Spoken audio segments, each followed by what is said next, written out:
Okay, here's my first attempt at making a inverter circuit. This is a very simple inverter circuit with a CD4047 chip, a couple of Mosfets, a couple of resistors, a very small transformer. So here I'm going to run you through the setup here. I have a 12-volt battery hooked up here with a positive and negative here. That's what the circuit looks like. And on the breadboard over here is a circuit. I have a load, which is just a really small 7-watt light bulb, because I have a real tiny transformer here. This transformer is only rated, it's a 12012 transformer, so it's on the top it says 0.45 amps, so this is not going to give me a lot of power. The bigger the transformer, the more power you can get. And then the circuit called for a capacitor. I didn't have a 600 volt one on me, but a 450 volt capacitor on the end there to smooth things out. So let me fire this up and turn on my voltmeter here.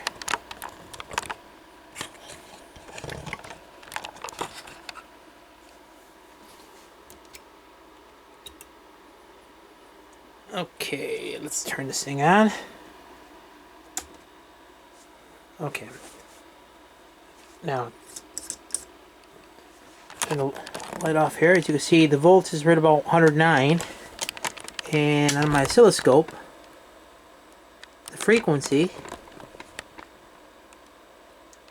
you're looking around 58 Hertz.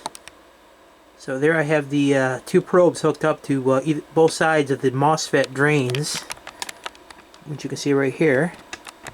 And it's hooked right into the center pin of the MOSFET, which is the drain. I have the source grounded in, I have the gates fed with those 220 ohm resistors. So there you have it. Now I'll show you what happens to the voltage drop when you put in a bigger load. Now this light bulb here is a 7-watt bulb.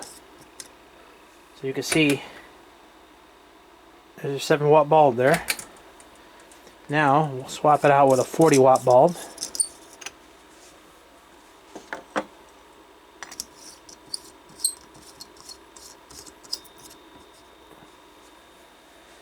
There's a 40-watt bulb, and it's not very bright, and you can see the voltage dropped way down because this transformer here is crappy.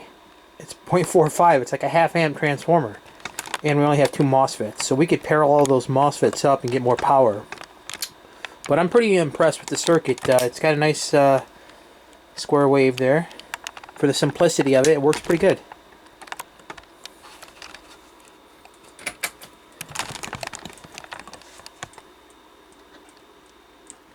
So now I did originally have this homemade transformer that I made from taking apart a microwave, and I spun some 12 windings here with a center tap and 12 more, and I think it's I don't know, 12 gauge wire maybe.